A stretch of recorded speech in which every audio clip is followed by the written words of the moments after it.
ChatGPT is a free-to-use AI system that allows you to ask pretty much any question you have and it'll compute an answer for you. Which, because I've recently made many videos on investing and creating your own portfolios, I felt there was nothing better than to see how a friendly robot on the internet would advise people on how to invest their money by each age group. Which, if you stick to the end of this video, I'll show you exactly what ChatGPT says to be the highest potential growth portfolio, and then I'll compare it to one that I've created. So to start this off, I asked ChatGPT to show me a portfolio for each age starting at 20 and to go through 5-year time periods with exact investments that can be purchased today in order to outbeat the S&P 500. The system then computed how much each age should invest and made note that beating the S&P 500 can be challenging, and as you approach retirement, the investments in the portfolio gradually become more conservative. With that said, before we dive deep into this, all I ask is that you kindly hit the like button below because it would really mean a lot to me. Moving on with the video, let's start with what ChatGPT says to do for those in their 20s. Starting with the specific age group of 20 to 25, ChatGPT says your portfolio should consist of 70% equities, having 35% come from the S&P 500, which is a ticker symbol of VOO, and has averaged roughly 11.1% annually over the past 10 years. The other 35% says it should come from the iShares MSCI All Country World Index, excluding the US, with a ticker symbol of ACWX, which has averaged a 3.2% annual return over the past 10 years. Now that means that it suggests 35% toward international stocks, which I think is a bit too high. But moving on from there, ChatGPT then says you should have 20% bonds. That should be the Vanguard Total Bond Market ETF, ticker symbol BND, which has received about a 0.9% annual return over the past 10 years. Again, I also think that this is allocated way too much toward bonds because if you're in this age group, you are willing to take on some risk because you should be investing for the long term. So ChatGPT did say that the portfolios are to reduce volatility and protect capital with the goal of maintaining growth potential. Then it finishes off by saying you should have 10% in real estate investment trust companies. That would come from the Vanguard ETF, VNQ, which has received an average annual return of roughly 4.6% over the past 10 years. Alright, so I thought of something interesting where I'm going to combine all these investments, exactly how it says to allocate them, and show you what this portfolio would have achieved over the past 10 years. So with that said, I'm using Portfolio Visualizer, and I'll leave a link in the description below if you want to try this out. But what it computes with the exact allocated amounts is that this portfolio would have generated a compound annual growth rate of a massive 6.45%. Like, what? Now obviously that doesn't beat the S&P 500, but I'm going to show you a portfolio that I created using this portfolio visualizer that has achieved over a 13% average annual return over the past 10 years. But moving on from there, age 26 to 30, ChatGPT says to have 60% equities, with 40% being the S&P 500 ETF, SPY, which over the past 10 years has averaged an annual return of roughly 11%. And then the Vanguard Total International Stock ETF, ticker VXUS, at 20%, which has averaged roughly 2.9% of an annual return over the past 10 years. I don't necessarily understand why it changed the type of S&P 500 from VOO to SPY, and then the international one from ACWX to VXUS, but I do agree with the fact of having more of the S&P 500 and less of international stock. From there, it then computes to say 25% should be from the iShares Corporate Bond ETF, ticker LQD, which over the past 10 years has averaged roughly 2.2% of an annual return. Now the performance from that bond ETF is much better than the previous one, but I still think that is way too much to be allocated toward bonds at that age. And then lastly is 10% in the Schwab US Real Estate Investment Trust ETF, ticker SCHH, which has gotten an average annual return of roughly 3.4% over the past 10 years. Now because ChatGPT is smart, it only allocated 95% to these investments, and because of that, I'm going to add 5% to the SPY investment because, if anything, I would want more domestic stock. And with that, this portfolio that was intended for those aged 26 to 30 would have achieved a 7.33% compound annual growth rate. Now that about wraps up the 20s. Let's now move on to the 30s. In your low 30s, ChatGPT recommends to have 50% equity, 30% bonds, and 15% REITs. And yep, again, that adds up to 95%. ChatGPT, I might have to go and get Clippy. Anyways, ChatGPT said to compute 30% into an equal weighted S&P 500 fund that is ticker RSP.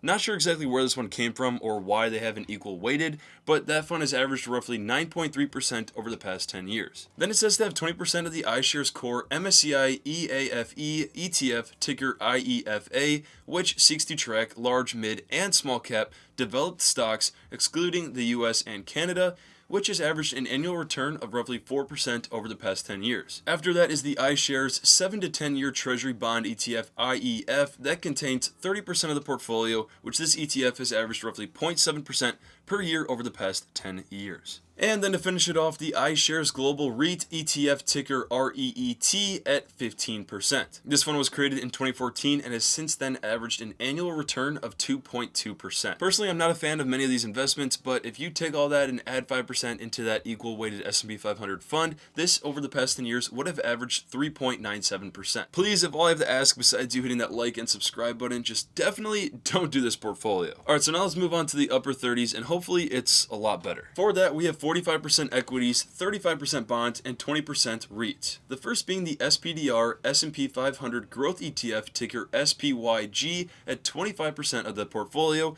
which this fund has averaged an annual return of roughly 12.5% over the past 10 years. Now we're talking. From there, the next is the Vanguard All World Excluding US ETF, ticker VEU, that covers 20% and has averaged an annual return close to 3% over the past 10 years. Then there is 35% of the Vanguard Intermediate Term Corporate Bond ETF, VCIT, that has averaged roughly 2% a year. And lastly, the Nuveen Real Estate Income Fund, JRS, at 20%, and this fund I have never heard of, but has averaged 4.5% over the past 10 years. And by combining all these investments into one portfolio, that would have generated a 6.1 compound annual growth rate. Alright, so we're about halfway through, and just being honest, none of these really stand out to me, so far I'm not really liking the outcomes. Hopefully this gets better by moving on to the 40s. Starting with 41 to 45, it says that you should have 40% equities, 40% bonds, and 20% REITs. 20% of the equities come from the iShares Russell 100 ETF, ticker IWB, that has averaged 11.5% over the past 10 years. The next investment is 20% into the Schwab International Equity ETF, ticker SCHF, that has averaged roughly 3.3% over the past 10 years. And then moving forward, it says 40% in bonds, which comes from the iShares 10 to 20 year Treasury Bond ETF, ticker TLH, that has averaged a negative 0.16% over the past 10 years. Yeah, I don't... And to finish the portfolio with the last 20% in a REIT, this is going to be the Cohen and Steers Quality Income Realty Fund, ticker RQI, that I've never heard of before, but has averaged over the past 10 years roughly 7.3%. And if we combine all these into one portfolio, that is going to come out to roughly 4.8% of an average annual return, which honestly is much worse than what you could be getting. Since these aren't really eye-opening to me, I'm going to speed up the rest and summarize what ChatGPT says. So for the upper 40s, it says to have 35% equity, 15% of that is going to come from the Vanguard Dividend Appreciation ETF, ticker VIG, and then 20% from the iShares International Fund, ACWX. It then says your bonds should cover 45% of the portfolio with the iShares Investment Grade ETF, ticker LQD, and then finish off with 20% in a REIT that is ticker VNQ. And this portfolio over the past 10 years would have achieved roughly 4.3% of an average annual return. And last but not least, the 50s. If we look at the lower 50s, it says to have 30% equities coming from the S&P 500 ETF, ticker SPY, at 10%, and then the iShares ETF, ticker IEF, discussed earlier, at 20%. It then computes bonds should have 50% coming from the iShares 7 to 10 year Treasury Bond ETF, IEF, and then finish off with the Schwab US REIT ETF, ticker SCHH, at 20%. Now this portfolio, if you combine them all together, would have generated over the past 10 years an annual growth rate of 3.36%. Well, that's just great. And if you're in your upper 50s, ChatGPT says to have 25% equities coming from 5% S&P 500, the ticker VOO, and then 20% from the Vanguard International ETF, ticker VXUS. It then says to have 60% bonds from the Vanguard BND, and then a REIT from the iShares that is REET at 15%. Now this portfolio comes at no surprise because it is the worst by far, which has averaged a 1.9% a year over the past 10 years. Just disregard I even said that and keep watching the video. So like I said, these portfolios are not doing well. The S&P 500, you typically can see 8, 9, 10% a year, and pretty much all these have not gotten that. So because of that, I felt it was best to ask ChatGPT what the best potential high growth portfolio would be if you actually wanted to outbeat the S&P 500. Alright, so I'm going to let you know that this portfolio I'm going to show you computed a 10.37% average annual return over the past 10 years, which is much more in my alley. Now this portfolio starts with having 40% exposure to domestic large cap stocks from the use of the S&P 500 ETF, ticker VOO from Vanguard. Then ChatGPT says to have 20% go into the tech sector from Invesco QQQ that allows you to focus on more tech stocks that have higher risk but potentially higher returns. It then adds 10% to a small cap ETF by iShares that is the ticker IWM, which may offer higher potential growth as well. It then says to have 20% in bonds, which 12% of that's going to come from the Vanguard Bond ETF, ticker BND, and 8% is going to come from the iShares Investment Grade Bond ETF, ticker LQD. Both reduce the risk of the portfolio, but the goal here is to provide additional income and overall diversification. And honestly, I wouldn't have 20% of my portfolio in bonds, but to still achieve 10% a year with 20% bonds is really good in my opinion. And then to finish this off, 10% is going to go into the Real Estate Investment Trust ETF, ticker VNQ, to allow diversification into the real estate market as well. What I like about this portfolio is that yes, it achieved over 10% of an annual return over the past 10 years, but it also did it with solid diversification for the goal of those that are looking to use this long-term investing. Now, even though that's a solid portfolio and is starting to look appealing, if you are interested in an even more aggressive, higher potential growth portfolio, here's one that I've created and not ChatGPT that you may be interested in. Now, I'm obviously not a financial advisor and you have to do your own research, but this is a great, in my opinion, overall guide to a portfolio that's aggressive that is proven to have results. So starting off with 50% being in the Vanguard Total Stock Market ETF, ticker VTI, which by the way, this portfolio uses all Vanguard ETFs, which is a personal preference, but from there, it's going to simply be 10% into each of the rest. Vanguard Total International ETF VXUS, then an Infotech ETF VGT, then Consumer Discretionary ETF VCR, High Yield Dividend ETF VYM, and a Materials ETF VAW. Now, I'm not going to go into too much detail on this portfolio because I've already made an entire video on it, but if you are interested to check that out, I'll have a link in the description below that can get you directly to that video, which while you're doing that, if you do find value in this content, I would really appreciate you subscribing to the channel as well. But what's amazing is that if you did have this portfolio from January 2012 to July 2023, you would have achieved a compound annual growth rate of 13.33%, which if you don't realize how good this is, looking at the facts, if you invested $10,000 into 2012 and left it there, you would now have close to $43,000 from doing nothing in that time. Now, obviously this does not include inflation and anything that's happened in the past does not guarantee the future. So be aware of that. I'm not a financial advisor. Do your own research, etc. But I will say, if you invested $10,000 for 40 years and didn't touch it, say you're 25, by the time you're 65, that could be roughly $1.5 million. That's assuming you didn't touch it at all. So because you're humble and hungry, you continue to add money into that portfolio over time. So let's say you do $10,000 every single year and compound that, your portfolio after 40 years would now be close to $13 million.